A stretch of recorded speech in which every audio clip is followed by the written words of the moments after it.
Robots Radio presents... In 1999, director David Fincher and star Edward Norton taught the world the rules of Fight Club, and nothing was ever the same. In 2019, Diageo gives us a blended scotch whose name is on everyone's lips. The film is Fight Club. The whiskey is Johnnie Walker Black. And we'll review them both. This is the Film and Whiskey Podcast.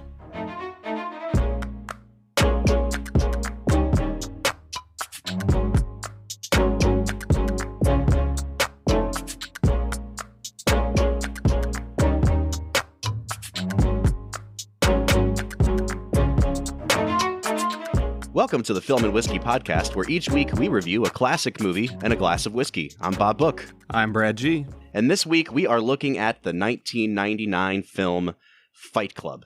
Now, Brad, a few months ago, we recorded an episode that we called Movie Fights because we were talking about Star Wars, and Star Wars is one of your all-time favorite movies, and I was kind of, meh on Star Wars. Yeah, Bob, we all know that you hate good things. It's Moving true. along. It's true. So, you were rather incensed throughout that whole episode, I feel like, but we had a nice back and forth about it. Well, today, I think the tables are going to be turned a little bit. And it's not because I really, really like this movie, Fight Club. In fact, I'm just going to come out right here at the beginning and say, I really, really don't like the movie Fight Club. And I am kind of perplexed at how much people love this movie. Because whatever's supposed to be there, I just don't see it. And so we might end up getting into a little bit of a movie fight today because I'm just going to come right out and say it. I don't think I'm going to score this movie above a 5. And if I'm being honest, it's probably going to be lower than that. Yeah, I was really surprised when you let me know that you didn't like this movie because it feels like a movie that you would like. Yeah, I completely agree, man. It's directed by David Fincher, who is universally regarded as one of the best working directors today. You've got Edward Norton. You've got Brad Pitt, who's been nominated for a number of Oscars. And yet something about it just does not stick with me. On paper, I should love this movie, and I just don't. Huh. This is one of those movies, though, where I feel like there's a really strong vocal minority of people who dislike this movie. And they dislike it for a number of reasons. And a lot of those reasons have to do with how this movie has been interpreted over the last 20 years. And part of it is because there is a subset of people who have latched onto this movie as a reason or as an excuse to promote violence in their own lives. And I actually don't fall into that camp. I don't think that this movie is, should be condemned because of the hate that it spawned in real life. That has nothing to do with my opinion of it.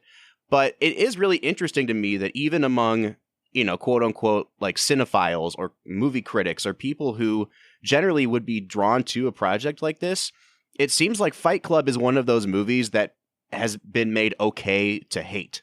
And yet we all know, those of us who dislike Fight Club, we all know that we are in the minority on it. So it's a really weird place to be. And hopefully, as we kind of hash out what the movie's about and our reactions to it, we can get to the bottom of what it is about this movie that I don't care for.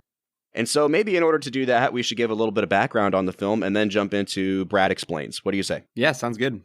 So this movie was released in 1999, which means it actually is celebrating its 20th anniversary this year. Bum-ba-da-bum. I know. 1999 is a year that is getting a lot of attention right now, obviously because it's the 20th anniversary, but there are a lot of people out there arguing that 99 may have been the best year in movie history. Wouldn't you contend that it was like 1936 or something? Actually, yeah, 1939 is the one that's always been held up as like the golden standard for movie years. But it's kind of hard to argue with 99 being right there in the conversation. We're in the first season of this podcast, and this is already our second 1999 movie after American Beauty. And I honestly think that you see similar themes. Lester Burnham in American Beauty is this corporate drone who has a midlife crisis. Edward Norton's character here in Fight Club is a corporate drone who's having a crisis. Neo in The Matrix is a corporate drone who's going through a crisis. So it's very clear that cinema in 99 was trying to say something about where society was on a corporate level. Do you want to know another 1990 film about an office drone? Uh-oh. The absolute classic comedy, Office Space. Office Space. That was 99, wasn't it? Yeah, it sure was. And it was about an office drone who steals a lot of money from his company. So, I mean, was this something that was in your mind when you went into watching this movie, Brad, that we had kind of already seen American Beauty? Did the parallels stick out to you at all? They never stuck out to me while I was watching it. But, yeah. I mean, when you point them out, then, yeah, everybody was tired of their lives in white-collar jobs. Yep. When you look at the culture of the 90s, you look at the dot-com boom and the billionaires, and you look at the economic success that America had as a whole, and you see it in all of these major movies, and by the end of the 90s, we're kind of sick of it. So maybe this is a good time to kind of take a step back and see if we can wrap our heads around the enigma that is Fight Club with our favorite segment, Brad Explains. Yeah, so Fight Club is a movie about a man played by Edward Norton. What's his name? He's never actually given a name in the movie. He's just listed as the narrator in the credits. Oh, see, I was wondering. I was like, I felt like an idiot for not knowing his name, but I guess I wasn't supposed to. So, non-named narrator man has insomnia, and he starts attending support groups in order to cure his insomnia because he gets to cry with people. And somehow he meets Tyler Durden, who's this really cool guy. They meet on an airplane, and they have the same briefcase, and he sells soap. And he's this really cool dude who emulates everything that Edward Norton wants to be in life. And then Edward Norton's apartment gets blown up, and he gets forced out of his house, and he has the phone number for Tyler Durden, played by Brad Pitt. So he gives him a call, and he goes to live with him at this old abandoned house. And from there, it just kind of spirals into insanity. They start this fight club where they just fight each other, and there's rules to it. Once a guy gives up, you have to stop, and you have to be buddy afterwards. But like, other than that, you just kind of beat the crap out of each other. Oh, and the most important thing is you don't talk about Fight Club. And Fight Club turns into this anarchist, destroy the world, bring the world back to economic equilibrium group. And then after a while, there's this major spoiler that I'm about to give you. So if you haven't seen the movie, go watch it. But the spoiler is Tyler Durden is Edward Norton. Edward Norton character has dissociative identity disorder, where he has two personas, and he slips into Tyler Durden for a time, and he falls back into Edward Norton at a time. And so he's kind of mentally insane, and he starts this plan to blow up the world. And by the end of the movie, he succeeds at it. The end. Yeah, and that's pretty much where the movie ends. And Brad, I think that you may have left out one crucial component of the movie, though, and that is the character of Marla, played by Helena Bonham Carter. Oh, yeah, I kind of forgot about her. So Marla Singer is a faker who goes to all of the same support groups that our narrator, Edward Norton, goes to. And she kind of has this weird on and off relationship with him where she's always kind of angry with Edward, but she's loving on Tyler Durden. So essentially, Tyler, Edward's suppressed personality, represents the raw sexuality that he wants to embody. And so while he's Tyler, he calls her and they hook up time and time and time again. But Edward stays disembodied from this, and when she sees him and he's not Tyler anymore, he's Edward, he treats her like crap. I mean, he's just a real big jerk to her. I think that in a lot of ways, she's kind of the key to the whole movie, because if you follow the way the movie's laid out, Tyler Durden, his alternate personality, doesn't really come out or manifest completely until after Marla shows up. And I think what the director, David Fincher, is trying to tell us, or the screenwriters are trying to tell us, is that there's something about this woman that finally pushes Edward Norton over the edge psychologically. I suppose I didn't necessarily notice that it was right after he meets Marla, but yeah, I mean, it's right after that he gets on the plane to go investigate an insurance claim for his company, and he meets Tyler. So yeah, I mean, I guess that would make sense that she is kind of the catalytic factor in this. Yeah, and yet at the same time, this is one of those areas in the movie where I feel like it's not fully developed, or it's not fully given to us that she's the cause of everything, because like we see these flashes or these glimpses of Brad Pitt in the background of scenes that Fincher actually does this really brilliant thing where he'll just flash Tyler Durden into a scene for like a couple frames. So he's starting to manifest, but he doesn't really seem to become a fully fledged person until Marla shows up. All right, so here's a point where I'm going to start nitpicking, because you knew it had to come eventually. Here's my problem with the Marla character. She is not really in it enough to be the most important thing about it, but she's in it too much to be pointless. And I think that the fact that she is in the movie, and the fact that he does start to have his mental breakdown when he does, kind of indicates that she has to be the cause of it, because otherwise she's a completely pointless character. Like, the movie doesn't really give a lot of attention to their relationship anyway. It's kind of something that happens on the periphery of what we think is the big story. She's gone out of the movie for long periods of time, and you start to understand eventually that it's because Edward Norton's character was blacking out when he dissociated and became Tyler. But without her in the movie, the central plot of the whole thing is guy with mental illness becomes a terrorist, which, you know, is like kind of how you explained the movie. Because I think just the fact that you were able to explain the movie without her in the explanation shows that I think the movie can't decide what her role is. Is she crucial to it, or is she completely unnecessary? It's kind of like they try to wedge in how crucial the relationship is to the very end of the movie. So I guess I kind of come down in this place. Like, she has to be the reason behind it all, and that's why Project Mayhem is chasing her and sees her as a threat. And yet, at the same time, she's given so little screen time that I actually think David Fincher, the director, does a bad job with her because he doesn't really communicate that she is the reason behind it all. I really don't see her as the cause of all this. I think that the cause for all of the mental breakdown and the desire for masculinity, he explains that over and over in talking about the corporate culture of America, about the demasculinization of, white-collar jobs. Those are the causes of the problem, and those problems rear their head when he is attracted to a woman and wants to pursue her. So she's kind of like the final ingredient in, a bomb. She's like the soap that blows things up. Right, exactly. If you catch my drift. I think I can get down with that. I guess that I'm at a loss with what to do with her as a character, because like I said, she's in it too much to be completely unnecessary. And yet if she's not the key to everything, then she is completely unnecessary, because you can tell the whole story of the movie without her. No, I totally see what you're saying. I do think she's important to the movie because in a lot of ways, she is a stand-in for us. And you wouldn't necessarily think that right away. From the very start of the movie, she's portrayed as somebody who is antagonistic to Edward Norton. This chick, Marla Singer, did not have testicular cancer. She was a liar. She had no diseases at all. I had seen her at Free and Clear, my blood parasites group Thursdays. Then at Hope, my bi-monthly sickle cell circle. And again at Seize the Day, my tuberculosis Friday night. Marla, the big tourist. Her lie reflected my lie. And suddenly, I felt nothing. I couldn't cry. So once again, I couldn't sleep.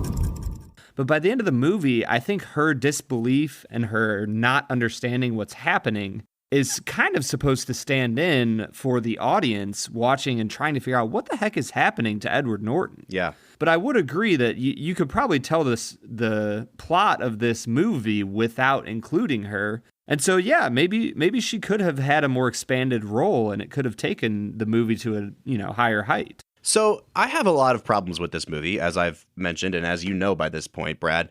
Part of the reason that I have such problems with this movie is because I think I look around me at people who also don't like the movie, and I think that they all are motivated by agendas. And I think that there's a ton of different interpretations of why people hate this movie out there. And I feel like I'm very alone in my dislike for the movie because I actually don't agree with any of those interpretations. I don't agree with the agendas that people are bringing to this movie. I actually don't like it because I don't think it takes enough of a stance on anything. And so for a minute, Brad, I want to go through some of these interpretations that people have brought to this movie. And I want to hear your thoughts because I'm already going to say up front, like, I don't think any of them are valid because I just don't think Fincher does a good job of bringing one cogent point to the movie. That is a very bold statement. I think it is. So why don't we go through this a little bit? So the first argument against this movie that I'm seeing all over the internet right now is that Fight Club is a misogynistic movie that hates women. And there's actually a really interesting podcast out there. I think it's called the Bechdel Cast. It's based around the idea of the Bechdel test in movies. And they argue that this is one of those rare movies that not only do the female characters only exist to serve the purposes of men, but that they actually think this movie advocates hating women and that women are the cause of what's going on screen. So, Brad, I mean, do you think that has any validity to it, or where do you agree or disagree with that? I'm not sure where they would get the anti-women part. I mean, in just simple screen time, sure, women don't get much screen time in this. It's a movie about men reclaiming their masculinity from a corporate America that has neutered them, so on and so forth. So I can understand that there aren't many women in it. But how exactly is it violent towards women? I think part of what the argument would rest on is you look at the character of Marla, and one key scene, and I think I'll get into this a little bit later when we talk about the violence in the movie, but one key scene in the movie with Marla is when Edward Norton's character kind of walks in on her and Brad Pitt in the middle of having sex, and Brad Pitt's character answers the door and he's wearing rubber gloves. And it's played as like this really, really dark joke. But what's implied is that there's some sort of really sadistic and, in her case, masochistic things going on behind that door. Those images, those little glimpses into what their sexual relationship is like, coupled with the fact that Ed Norton and his character are kind of upended by the presence of a woman in his life, I think leads people to interpret the movie as, you know, women are bad. They're keeping men from achieving their masculinity and so on and so forth. Man, I really don't understand that point. I mean, I guess looking at the relationship, there's 2 to 3 times throughout the movie where, you know, Marla says that the sex is great, that she enjoys those times with him, but that he's cold and cruel to her afterwards, when they're in the kitchen afterwards. And that's because it's Edward Norton and he's still repressing all of his masculinity. If anything, I feel bad for her for the fact that the relationship is so on and off because of his mental disorder. But that's not necessarily something that he can control, especially because he's not aware of the mental disorder yet. And I don't know. I don't understand any of those points. I think that argument is actually a smaller piece of a larger argument about this movie, which is what you've been hinting at, which is that it's a movie about reclaiming masculinity, but that, to use a very woke term, that the movie really champions a toxic form of masculinity. And I actually don't agree with that take either, and here's why. The argument goes that the movie kind of presents Ed Norton's character and people like him as these sort of corporate drones. And Ed Norton even says, like, we're 30-year-old boys. We're like man children. And the character of Tyler Durden is an invention by Ed Norton that is a more virile, masculine persona because he feels like he's been neutered by society. But this is the problem I have with the movie. We actually don't really have any indication that Ed Norton's character is this sort of sniveling, terrified, socially inept boy. Like, even before Tyler Durden shows up, he seems pretty capable. Like, he knows how to hold his own. He knows how to dislike his boss and be snarky towards him. So if this is supposed to be a situation where Ed Norton invents a character who's nothing like him, then I actually don't think they did a good enough job portraying that, if that's what they were trying to do. Like, I will say that I think maybe the movie intends to take that route. Even Tyler Durden at the end of the movie, he even says, I am everything that you want to be. I look the way that you want to look. I have sex the way you want to have sex. And so this is where I differ with a lot of people on this movie, is that I don't dislike it because I disagree with what it says. I dislike it because I don't think it does a good enough job at actually getting any of these points across. If it actually was a movie that I thought hated women, then I could at least disagree with it on moral or philosophical grounds. But I don't think that it actually takes enough of a stance on anything for me to, like, rail against it. Well, I think the key overarching point that kind of ties the entire movie together is the anarchist agenda that Tyler Durden continues to promote, that, you know, we've been tied down by modern society, these white-collar jobs, this consumerism mindset. We have to throw all of those things away, and we have to be willing to lose even our lives to fight, you know, this.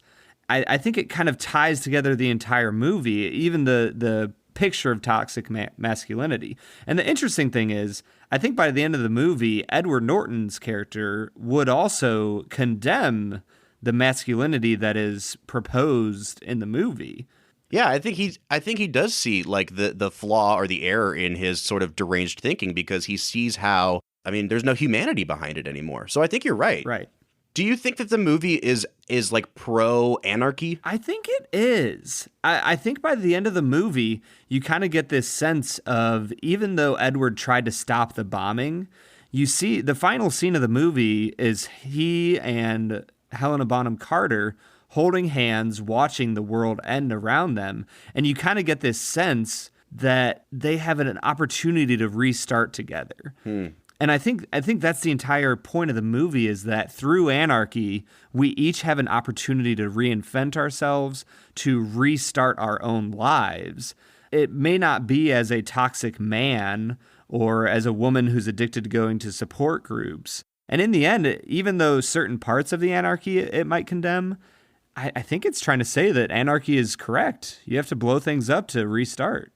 I think my problem with that view, though, is, like you said, Ed Norton's character, he kind of wakes up enough by the end of the movie to understand that the path that he's gone down on this pro-anarchist rant has led to something that he doesn't even recognize, which is this kind of domestic terrorism plot. And so it's kind of hard for me to say that the movie is pro-anarchy because the hero of the movie is an insane person. I don't know that his goal all along was domestic terrorism. Like, he was just a crazy person, and I think the way that his insanity came out was in this character of Tyler Durden, and Tyler Durden hated corporate America. Like, I don't know that that's necessarily part of who Edward Norton's character is. Yeah, I think Edward Norton's entire goal for the movie was to bring unity between the violent and the peaceful side of himself. It was because of being neutered by this, corporate America that it brought out his violent side in a very sharp and hurtful way. And so the whole goal of him was kind of this nirvana type of, I need to unify myself in order to move forward in my life. And I think you see that unification when he's finally able to kill Tyler Durden. But I think Edward Norton is looking for inner stability and inner peace. And the only way he can do that is if he becomes so committed to inner peace and so committed to moving forward as a holistic person that he's willing to die for it. And so when he shoots himself through the mouth, the reason it kills Tyler Durden is because Tyler knows that goal is complete, that he can move forward as a holistic person, and he's never going to let his soul be sucked away by a white-collar job or, Swedish furniture or this, the lure of consumerism ever again. I think that what you're getting at is actually really similar to one take I heard on what the movie is, and I really like it because I think that you can kind of make a good connection with it. I heard a few people argue that this is just a really absurd romantic comedy. I actually think that when you look at this movie through the lens of the romantic comedy, then you can kind of see everything as a metaphor. Wait a second. Hold on. I'll tell you. We're going to split up the week, okay? You take lymphoma and tuberculosis. You take tuberculosis. My smoking doesn't go over at all. Okay, good. Fine. Testicular cancer should be no contest, I think. Well, right? technically, I have more of a right to be there than you. You still have your balls. You're kidding. I don't know. Am I? No. What do you want?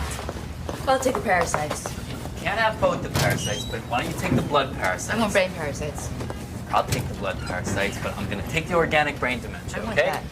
You can't have the whole brain. So far, you have 4. I only have 2. Okay. Take both the parasites. They're yours. Even Edward Norton's insanity becomes a metaphor. In the last 10 minutes of the movie, you see him on security cameras fighting Tyler, and then they'll cut to the objective camera, the security camera, and he's just punching himself in the face. And one of my favorite interactions with Marla is when he sends her off and he says, they're coming for you. And she says, why do they want to come for me? And he says, because they see you as a threat.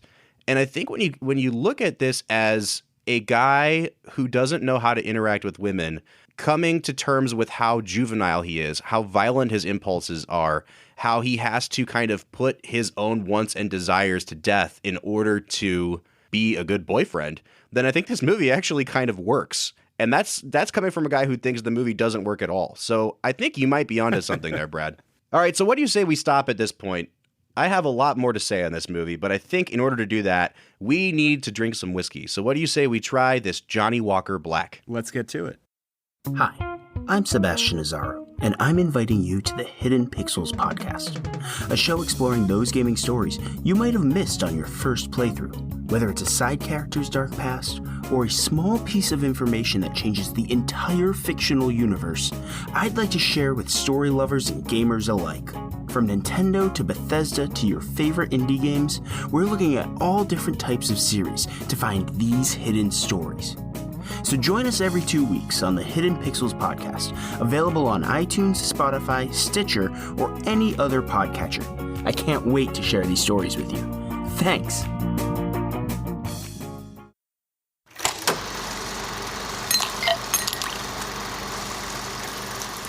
All right, so today we are checking out Johnnie Walker Black. Now, Johnnie Walker is probably the most recognizable name in Scotch, especially in America. Johnnie Walker is a line of blended scotches. Now, in the world of Scotch, you generally have blended scotches or you have single malt or single grain scotches. And the word single, if you see it on a Scotch bottle, means that it came from one single distillery. So with Johnnie Walker, they own a ton of different distilleries and they're mixing their product to try to achieve a consistency.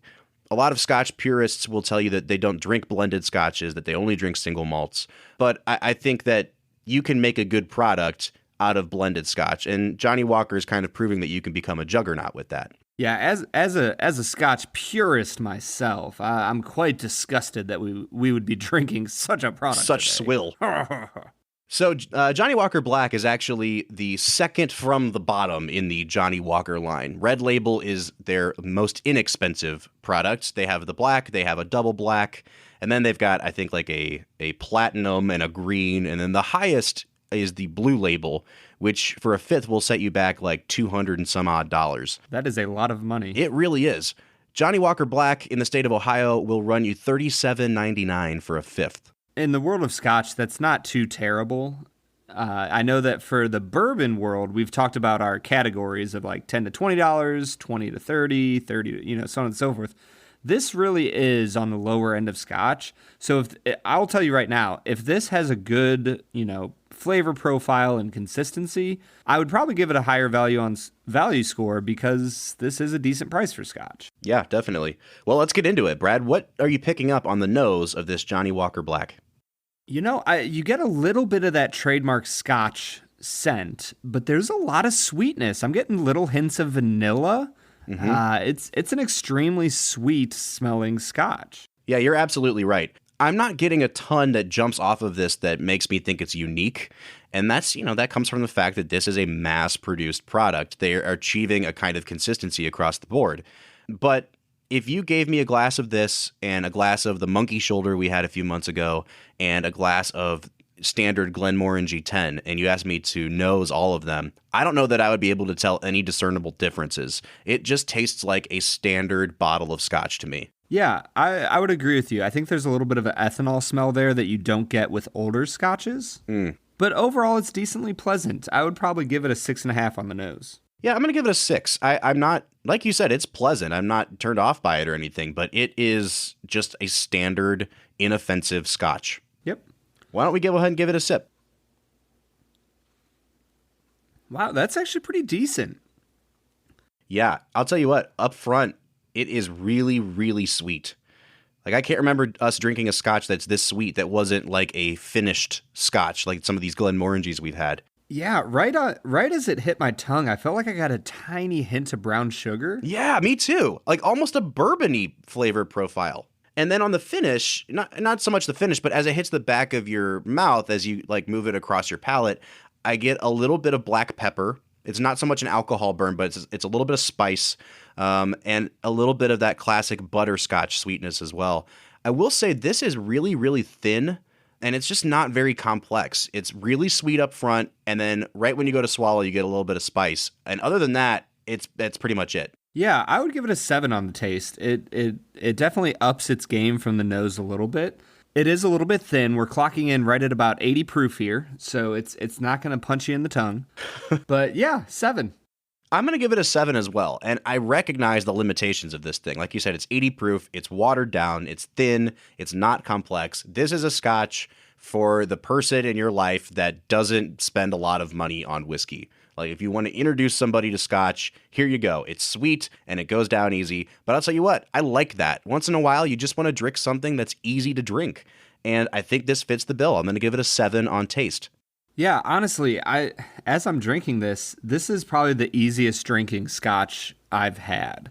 It goes down smooth. It's not offensive. And it just has hints of that trademark Scotch flavor to it. Yeah. That I think make it a great introductory Scotch. It's definitely a gateway Scotch for sure, especially if you are someone who likes bourbon, like Brad and I do, because we're picking up on some of those notes that you only really get in bourbons.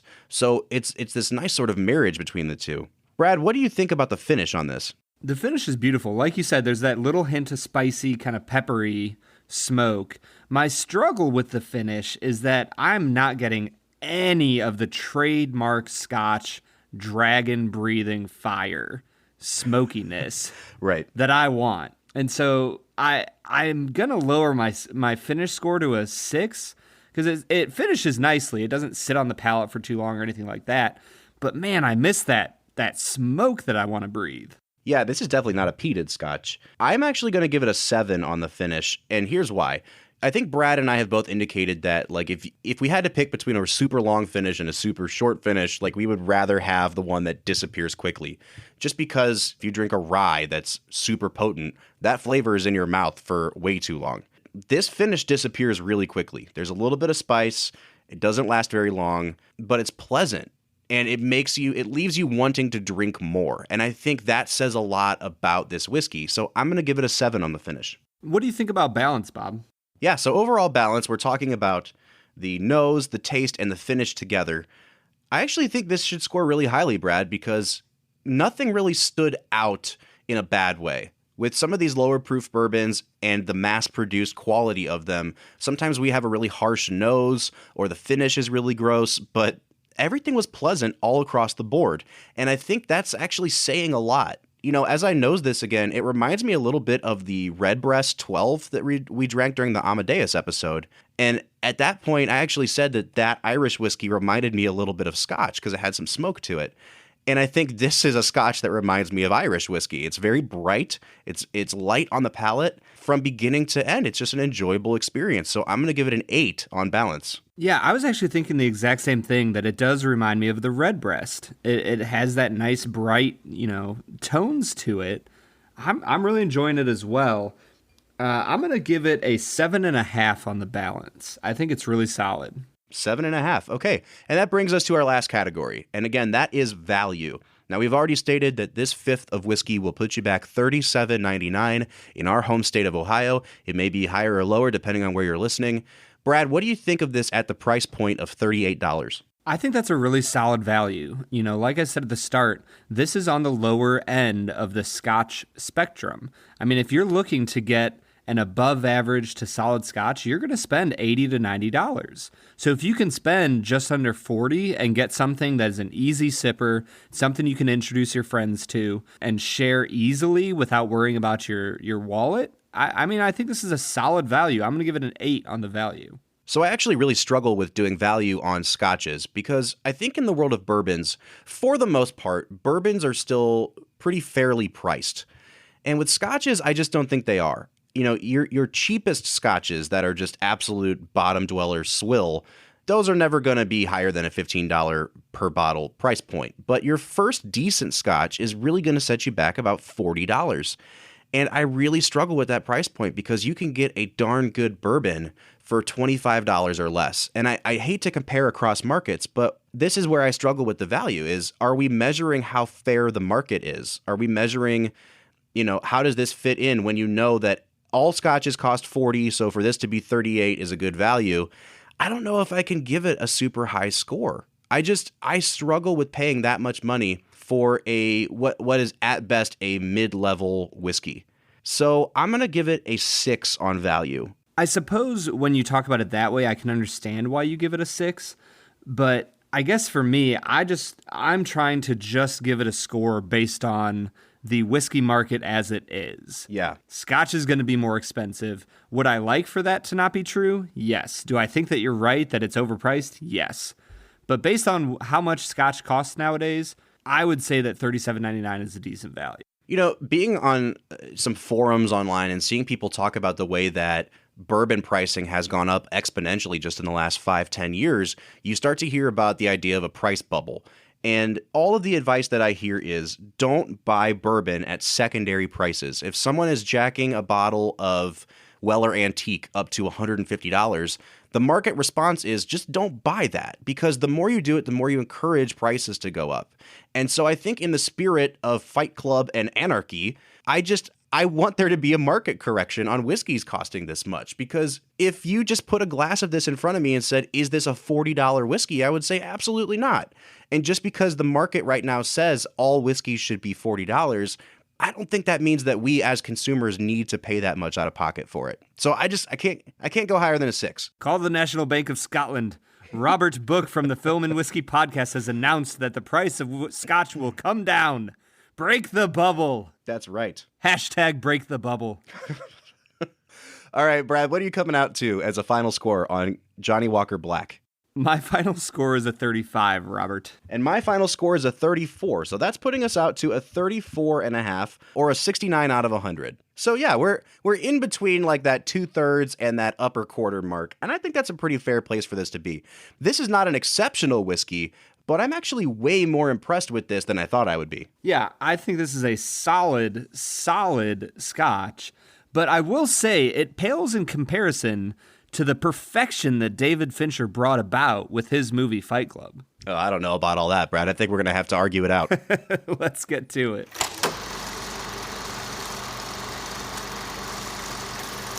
So that was Johnnie Walker Black Label, an above-average scotch. It's a good introductory, easy sipper, gateway into this world of scotch. An above-average scotch for a below-average movie. Ooh, see, that's where we have problems. Shots fired. But before we get into fighting about the movie, I was kind of curious, Bob, what did you think about the performances of the actors in this movie? Primarily speaking of Edward Norton, Brad Pitt, and Helena Bonham Carter. Yeah, so I realized that my beef with this movie is not with the actors at all. It's mostly with the script. And so I have to mention the script when I talk about the actors, because I think the actors do the very best they can possibly do with what they're given. The nature of this movie having a huge twist at the end means that they kind of have to play the movie like they're holding their cards close to their chest. You know what I mean? And I think they do a brilliant job with that. Edward Norton, he never tips the scales into being like the I'm crazy, I'm deranged kind of person. He just seems like a guy who wants to give the world the finger. And I think the idea of anarchy that you talked about in the first part, Brad, really fits his performance here. He's not so much a villain as he just is a guy who doesn't care. And I think he really walks that line really, really well. Ed Norton does this thing a lot with his performances where he knows that his reputation as a real life person is that he's kind of a snooty, arrogant jerk. And so I think sometimes he leans into that in his performances. And I think he does that here. He's playing a guy who taunts the world, who wants you to think that he's a jerk. And it's a brilliant performance, in my opinion. Yeah, I would totally agree. I think that if Edward Norton could be anybody in all of his performances in all movies that he's ever done, I think he would want to be the Edward Norton that he is in Fight Club. Because he gets to narrate, he gets to dive deep into the reasons behind why he's doing things. And he really gets to just dive into this character with wild abandon. And I think he does a phenomenal job at it. And then on the other extreme, we have Brad Pitt. And I actually think Pitt is really, really good in this movie as well. The problem with Pitt's character, in my opinion, is that because we find out that he's kind of an invention, we don't really find out much about who Tyler Durden is. And again, at the end of the movie, it doesn't matter so much because we find out he was never real. But he kind of only exists to set up things Ed Norton's character does. And I think Brad Pitt does such a great job with his physicality, with his sort of like, I don't care attitude. And he's doing the same thing Ed Norton is doing, is that he's playing on his public perception of being like the pretty boy who has it all.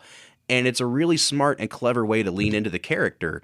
And so I think that Brad Pitt's great. I just don't know if I love the way his character is written. See, I think his character is written perfectly because it's a perfect mirror for Edward Norton to gaze into every time they're together. I think that his character is written in such a way that he draws out the inner depths of who Edward Norton is and challenges all the preconceived notions that Edward Norton probably was challenging in his own mind, but they get, embodified through Tyler Durden. And then with Helena Bonham Carter, I think that we've talked about her a little bit. I think she's great. And I think the sign of how good she is that I wanted more of her in the movie. And I really hate that this movie doesn't give us more of her in the movie. I will honestly say, I think Helena Bonham Carter is a brilliant actress.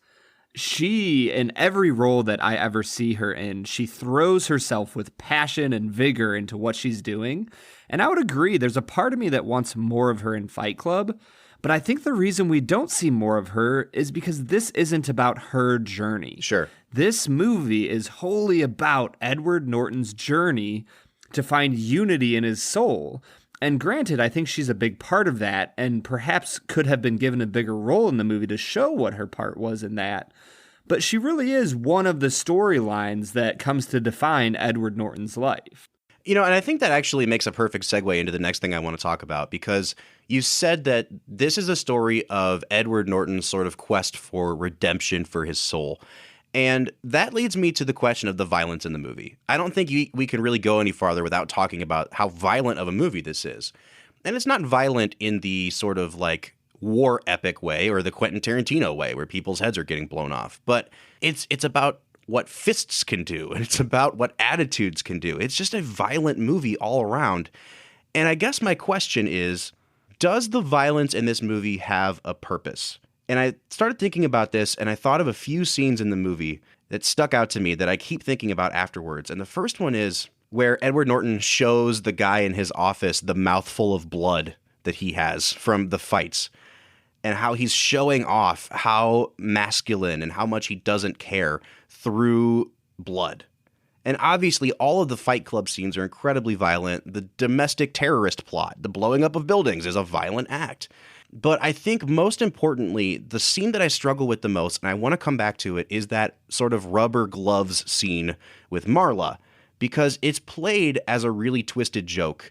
But it's a peek into their relationship. And I think this whole movie, in a way, is built around sadistic and masochistic acts. It's built around people being violent to others and allowing others to be violent to them. And so I guess my question to you, Brad, is do you think the violence in this movie serves a purpose? I think that the violence in this movie serves to show a contrast to the clean-cut life that Edward Norton lives.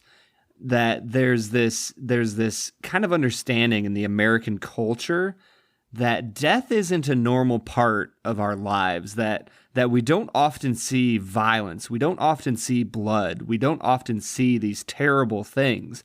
And you even get a sense of that with the violence of the car accidents that Edward Norton, it's his job to go investigate. And he talks about like, well, if they decide that the cost of a recall is less than the cost of leaving them out there, then they're just going to leave them out there.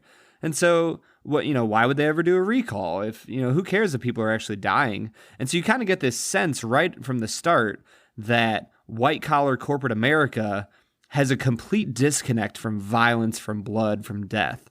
And so with that, Edward Norton is continually trying to tap into what does it mean to be a human being? And I think one of the answers to that question is to be a human being means that you will experience suffering through the form of violence.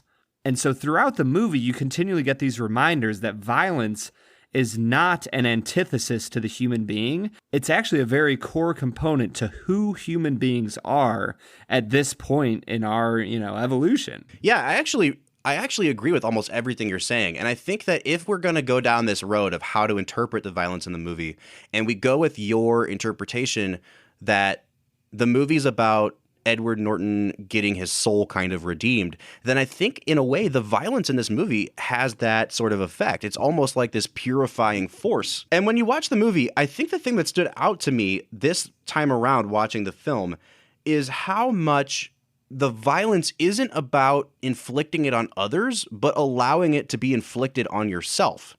Like we mentioned earlier, that final closing scene where Edward Norton is beating himself up on camera, and then he shoots himself in the face. It seems like the violence is supposed to be some kind of metaphor for like you allow these bad things to happen to you, and then you come out the other end a better person. I actually think it's a really, really, I don't know quite what they're trying to do with that metaphor.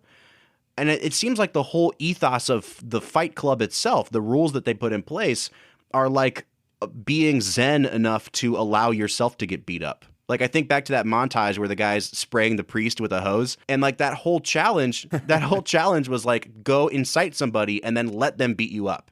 So it's really weird because the violence isn't so much in this movie about inflicting it on other people as allowing it to happen to you. Yeah, and if you look at the moral outlook of the movie or the moral schema that it offers, you see that Edward Norton falls into trouble not when he's fighting other people, it's when he beats the living crap out of a guy who is tapping out. You know, he breaks the rule of Fight Club, because normally in Fight Club they show how as soon as somebody taps out, you know, they stop fighting, they hug each other, they smile, they're almost brought to true life through the violence. But it's when the violence is taken beyond its purifying, measure, and it's forced into a dominant sense, that's when violence becomes bad in the eyes of the movie. I felt like putting a bullet between the eyes of every panda that wouldn't screw to save its species. I wanted to open the dump valves on oil tankers and smother all those French beaches I'd never see.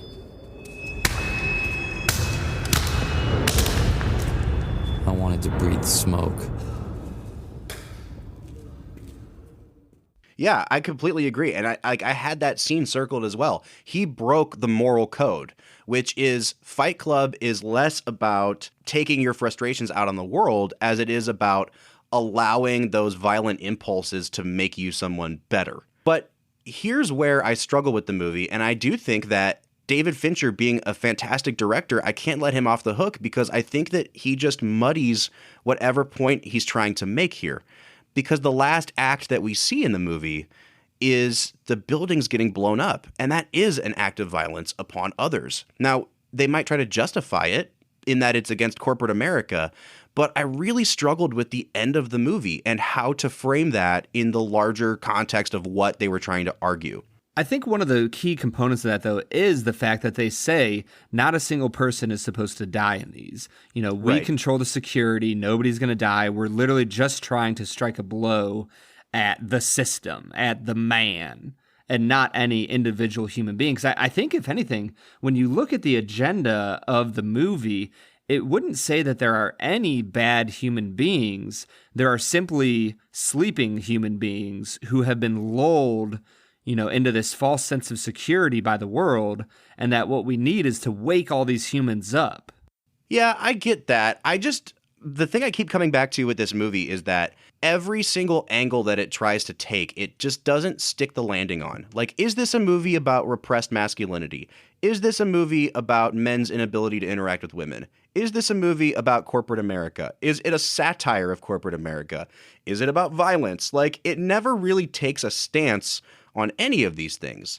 And I keep coming back to, Brad, off air, you were telling me about how the book Fight Club ends. And I'm wondering, could you share with us the ending of the book? Because I think it would have made a better ending for the movie. Yeah, so the book actually ends in a manner in which we kind of see that Edward Norton is sucked back into the system, for the fact that, the book kind of ends in metaphorical language. He's talking about, meeting God and being in heaven, and that it's an Old Testament heaven with all sorts of angels and stuff. But what he's actually talking about is he gets put into an insane asylum at the end, and that he's being fed these pills to keep him sane, and that, he's basically put into prison, a prison of sorts. And so while the book does end with him blowing things up, it also ends with him being put into an insane asylum. And it's a curious change to switch from that ending to what they give you in the movie. Yeah, and I think what some people would argue is what we have in the movie is more ambiguous and therefore it's better. But I actually disagree with that, because I think this movie is at its most successful when it's being a satire. Because there's actually some really, really funny scenes. Almost all of Ed Norton's interactions with his boss are hilarious. And I think this movie does a really good job when it's indicting corporate America. And when the overarching theme of the movie is, look at what putting people into boxes and cubicles does to the human psyche. That's actually a way better movie, in my opinion. And I think if we had gotten the ending where Edward Norton's character is in an insane asylum, then the satire becomes complete. Like it's a overarching theme, which is look at how crazy corporate America has driven this guy. And so I guess my question to you, Brad, is do you think this movie would have been better served with a different ending? And also, do you see this movie as a satire? Well, I think the movie is a satire of corporate America, but I think that the ending that we have does kind of answer the question that you asked of, we do see an insane person who blew up a bunch of buildings in an act of domestic terrorism. You know, we don't necessarily have to see him in a mental ward in order to know that he was crazy and did crazy things. But I think the other part of it is from a cinematographical, if that's a word, from a cinematography standpoint, David Fincher embraces the anarchist mindset in the way he makes this film. You know, he just doesn't give an F what people think. The only thing he is interested in is making sure that you don't find out that he has dissociative identity disorder too early. And that's about it. Other than that, the way he films the movie is just kind of this giant, I don't care what you think. I'm going to embrace anarchy in the way I make this movie. And so I think that might be what's frustrating you so much about the movie. See, and I think that that's brilliant. And I kind of wish that this movie had a little bit more of that, for lack of a better phrase, like that FU attitude towards the audience.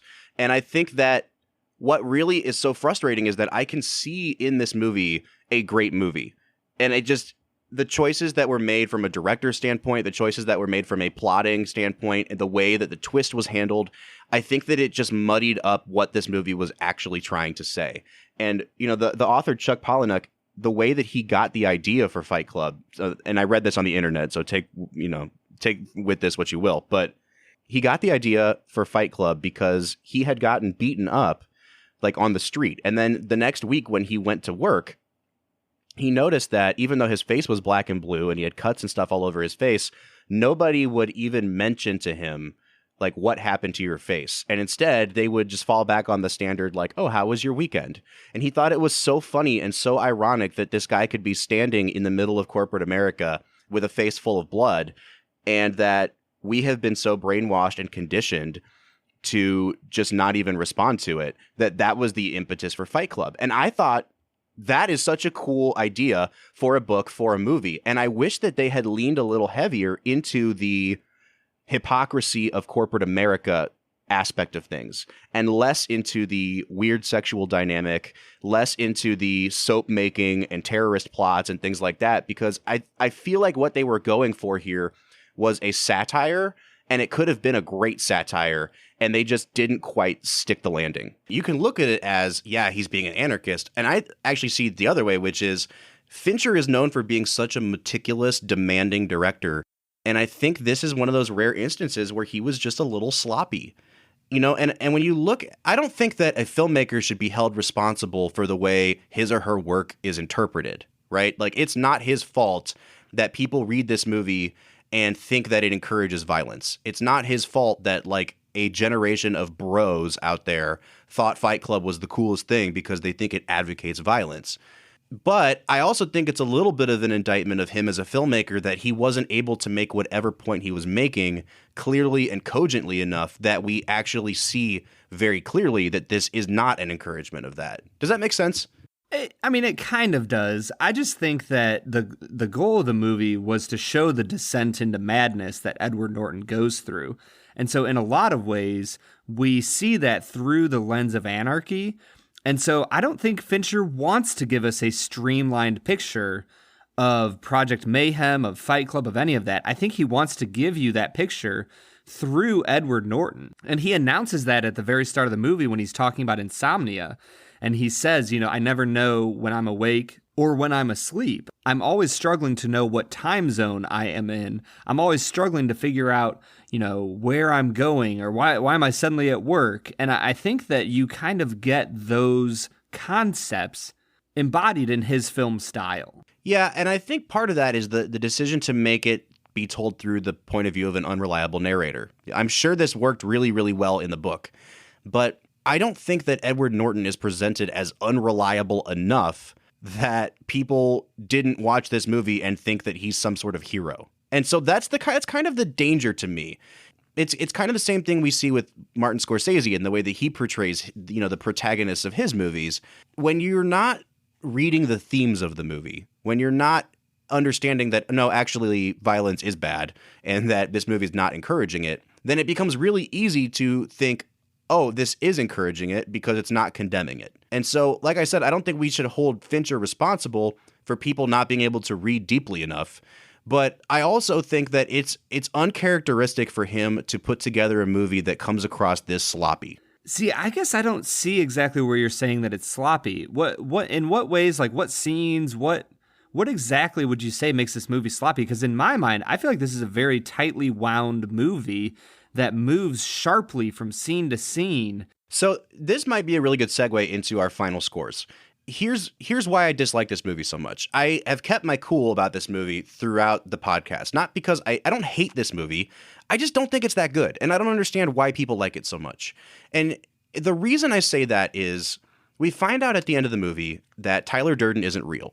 Edward Norton's character has been basically blacking out for extended periods of time, traveling the country while dissociated and in the persona of Tyler Durden.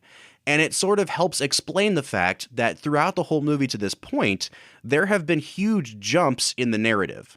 And so like when you were saying the movie moves sharply from scene to scene, I think you're right. It moves sharply, and it actually moves too sharply because we don't have a really good idea of the progression of time. All of a sudden he's living in Tyler Durden's condemned house. And I'm kind of wondering, like, is any of this real? Is he really, like, this seems like an absurdist kind of surreal movie. And maybe that was all in his head. We watch Fight Club sort of be birthed, and then in the next scene, there's dozens and dozens of people in it. And then at the end of the movie, all of a sudden, there's thousands and thousands of people in Project Mayhem. The movie is told the way it is for a reason, so that we can find out alongside Edward Norton and have the shock that he has. Yes, you do. Why would anyone possibly confuse you with me? I don't know.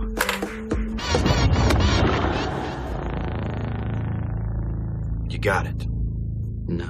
Do not with us. Say it. Because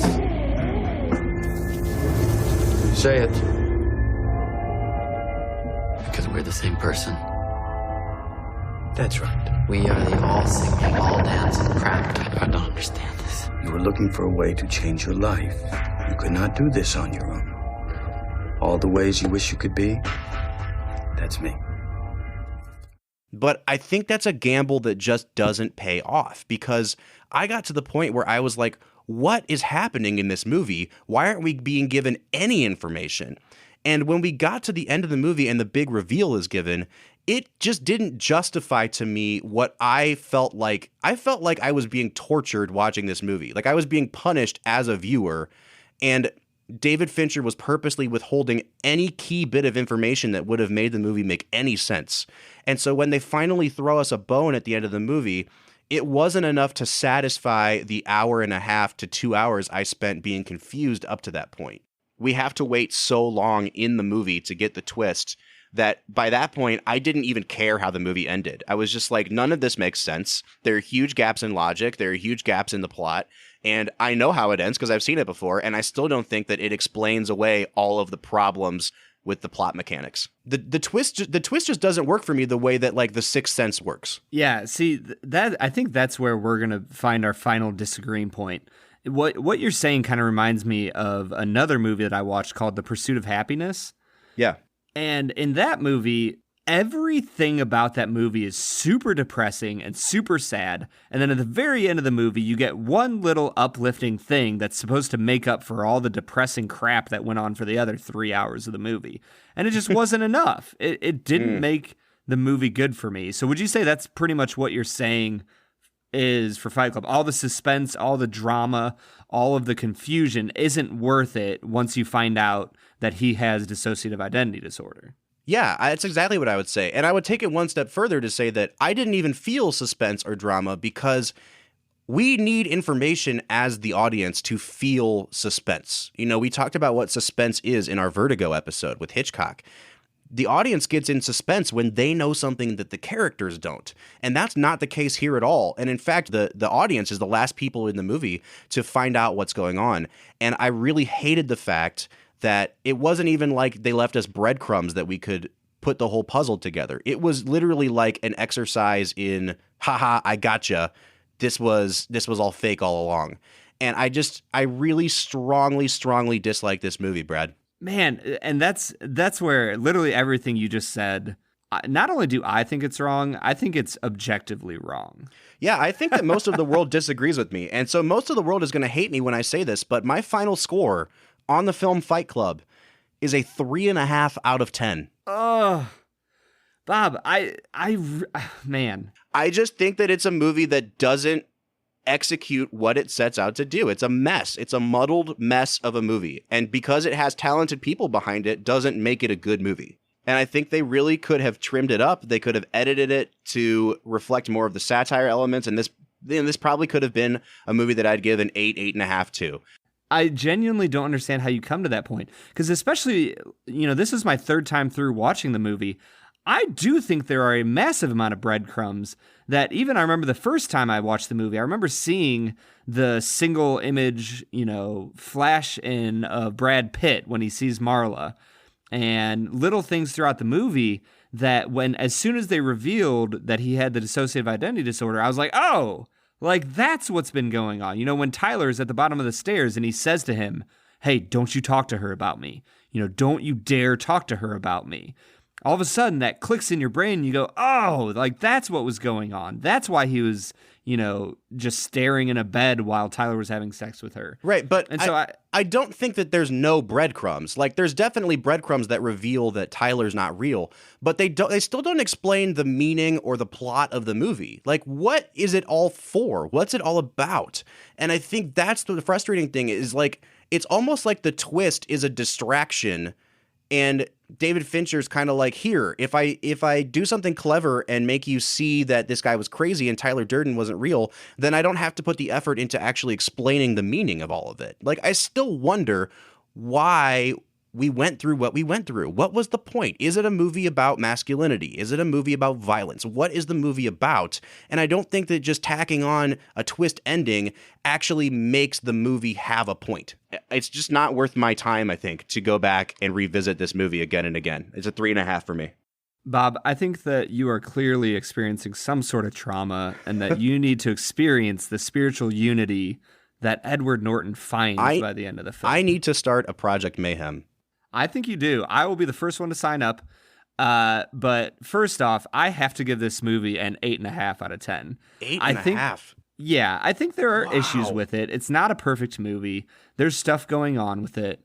But it's a really good movie. And I think I'm standing in pretty good company in saying that this is a good movie. Yeah, I mean, like I said, I know I'm in the minority here. And I think the last thing I'll say about it is I went to see the new Tarantino movie a few weeks ago, and it's the first time that I've ever felt like Tarantino made an objectively bad movie. And it's kind of put me in this weird spot because I keep seeing people who are going back to watch, didn't like the movie, going back and seeing it a second time and saying, I still don't like it, going back and seeing it a third time and then saying like, oh, maybe there's something here. And I do think it's possible that good directors are such great artists that we just miss the point the first few times. But I also think that sometimes we don't give enough credit to the idea that maybe sometimes a good director can just make a bad movie. And I think that's what happened here. David Fincher really is a meticulous genius. And I think in this case, he just made a movie that was bad. That is your opinion. The official opinion of the Film and Whiskey podcast is that this is a good movie. So don't listen to Bob. We're coming out to an average of a 6 out of 10, which, I'm satisfied with that. I know that I'm in the minority. I know, Brad, you'd probably like this average to be higher. But, for a guy who really dislikes this movie, the fact that we can even meet in the middle and have an average of a 6, I think says a lot. I mean, I guess what it does say is that we can give it a high score and a low score and meet in the middle. My score is now the new official low score of the Film and Whiskey podcast. Oh my gosh. Fight Club has the lowest score? Yeah, it's lower than Assassination of Jesse James. I changed my score. The Assassination of Jesse James by the coward Robert Ford is a 3 out of 10. Terrible movie. Fine. Well, we want to thank you so much for joining us for Fight Club. I know we've run long today, but it's fun to argue. We want to thank you for joining us for our second week of the September of Scotch. And if you want to reach out and rake me over the coals for hating this movie, Brad, where can they find us to do so? At Film Whiskey. All of the major social media platforms at Film Whiskey. I got scared for a minute that you were actually just going to give my home address away. The people who need that information to take care of you, they already have it. They already know. So you can find us at Film Whiskey with an E, or you could give us a call. Leave a voicemail. We'd love to play your angry rants on air. Our phone number is 216-800-5923. Once again, that's 216-800-5923. And before we sign off here, we just want to say once again, this has been an amazing summer. And as we enter into the fall season, we just can't wait to see who else is going to be joining our podcast. You know, what new countries are going to have new listeners. We are so thankful for you guys. Let's keep the ball rolling. If you have anything to say about the podcast, put it onto iTunes. Give us a 5-star review. Tell your friends about us. We're still a new podcast. If you get the word out there, we will be able to continue giving you great content. So keep up the great work, Film and Whiskey Nation. Oh, Film and Whiskey Nation. I love it. All right, Project Mayhem, get out there and spread the word. That's right. For the Film and Whiskey podcast, I'm Bob Book. I'm Brad G. We'll see you next time.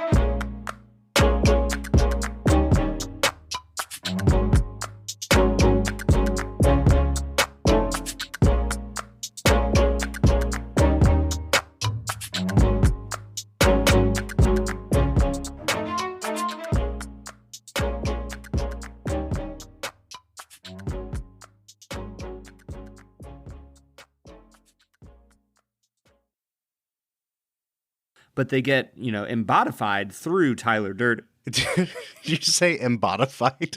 Well, what's the word I'm looking for? Embodied, maybe? Yeah. Or personified? I think you matched up 2 words there. Personified.